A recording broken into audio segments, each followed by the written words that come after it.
Let my child touch your food. I work at a bakery. Yesterday, a woman stomped past my counter and beelined for the supervisor on duty. I watched this entitled mother gesturing wildly and clearly yelling something that I couldn't hear from across the room. Entitled mother's face kept getting redder and she was getting hysterical. Eventually she stomped toward the door and turned around as she reached it, shrieking at the other customers. "They don't like children here," and slammed the door behind her. The customers looked like WTF. I didn't find out what had happened until this afternoon. Apparently, entitled mother had brought her hellspawn who insisted on touching all the donuts, and a co-worker of mine had the audacity to ask the kid to stop. Entitled mother pushes kids to the point that suicide sounds better than living. This is not my story, it regularly happens in my country, and every year there will be cases of these entitled mothers. This happens usually near the end of primary 6. Parents would pressure their kids to score the highest mark in order to have the option to get into the best schools. Usually it starts with extra tuition. Next will be the mock tests, and finally the overload of homework given by the regular school, tuition and ones given out by the entitled mother to compare with other mums. You can always see how the child's demeanour has changed, from being excited to go to church, then having tuitions, before church, to completely ignoring church so that the child can revise on the material. And Singapore is very competitive with their extracurricular activities that the child is normally forced to fail a grade in secondary high school, just so they can score within the top 1%. Finally, the child is either so precious that dying is more peaceful than living, in those times, on the exam day or collection of their grades, when the child knows that they've tried their all and it's not enough. Although the mental illness diagnosis is getting better, most children are either found having these illnesses at the point where it's too late, when normal school would be too much pressure for them.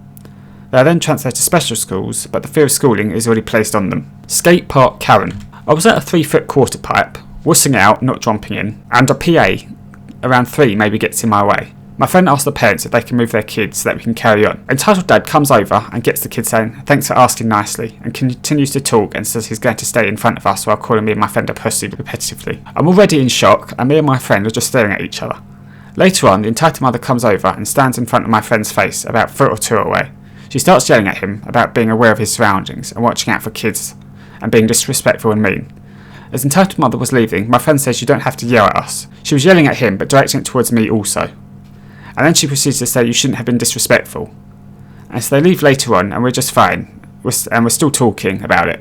I ride my bike over to the park to go ride the zip line and I see entitled mother and pa there, so I proceed to leave. Entitled mother expects me to give up my subway seat for her children while I'm injured. This happened about a year ago. I had 20 female at the time, severely sprained a tendon in my leg, and every time I walked or stood up, I was in a lot of pain. I'd been taking Ubers everywhere for a while, but when my destination was a short walk from the subway station, I would sometimes suck it up and take the subway anyway, because I couldn't really afford to take Ubers all the time. But with some meds and a relatively high pain tolerance, I could make it a block or so. I got a seat on the subway and sat there for a few stops, but it wasn't long before a woman with 2 small children arrived. In all fairness, she seemed like she was struggling, so I understood when she asked me to get up. There was one seat open next to me, but she needed one for each child. I believe she asked me in particular, not only because there was a seat open next to me, but because I seemed to be the youngest in the subway car. I felt bad, but I responded that I was injured. I'd be in a lot of pain if I stood up, and I had quite a few stops before I arrived at my destination. She immediately began berating me, saying that I had no respect for my elders. I didn't understand how difficult it was to be a mother, managing 2 small kids in public. And I wasn't wearing a car, so I must not be that injured after all. I suggested that she ask someone else, but she was not having it. She ended up sitting one kid down and holding onto the other while standing. She berated me for another minute or 2, and then left for other open seats when a few other people got off the train. She glared at me until she arrived at her stop. Just something I encountered at the store today that pisses me off. I was at the store literally an hour ago, and there was 2 kids, an older boy and I presume his little sister, picking out some of those kids' magazines you'd see near the cashier. But I noticed that the parents kept treating the girl like a princess, but would shut the boy down whenever he tried to talk. After I was done with my purchase, I heard the cashier talk to the little girl. "So what are you going to buy today, sweetie?" "I'm going to buy this," she said as she held out a Paw Patrol magazine. "And I'm going to buy this one," the boy exclaims as he holds up a Lego magazine. But as soon as the boy starts talking, both of his parents tell him to shut up and just buy the damn thing before they put it back on the rack. I don't know what happened after, but I quickly scurried out of there before they got the chance to realise I just bought $60 worth of Nintendo eShop wallet codes. Little bitch at the baby barber. So I heard this from my mum. My brother's 4 and he's really nervous about everything. It's fun too, because he has such a huge ego until you put him into a situation like a pool. And then he just loses any confidence. But that's not the point. My brother is scared of getting his hair cut by a professional barber, so Mum took him to this kid-friendly barber who had public toys kids could play with and share with each other.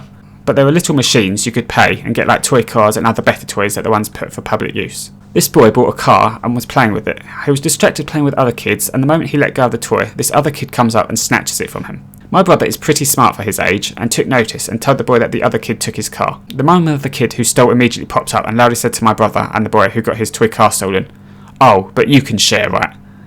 Well, all the other mums were just kinda confused. There were tons of toys sitting right in front of the kid, and he had to take the one that the kid bought. I know it's a small thing, but it still kinda makes me annoyed. Like, if the kid asked to play with the car, that would have been okay. But no. In the end, the kid gave the car back, but the mum looked at my brother like he was the most evil thing in the universe for telling. Entitled parents picking kids up from school. No one is more entitled than parents picking up their kids from school. I have 2 terrible stories. So I teach junior high, age 13 to 15 in Utah. At the end of the school year, we took our high-achieving kids to an amusement park. Last year when we got back, there were several cars parked in the bus lane waiting to pick up their kids. I knew it was going to be a problem, because if the buses can't park there, they have to park behind them. So I walked up to several cars and said, "The buses need to park here. You need to go wait in the parking lot."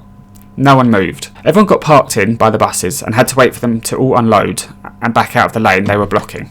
The other story happened today. I went home a little early, which meant that I got the after-school elementary traffic. A parent stopped in the middle of the road to pick up their kid. I honked and they waved dramatically for me to go around, which would have been a terrible idea because I would have hit their kid. Hey, thanks for watching to the end. If you want to leave a comment, go ahead.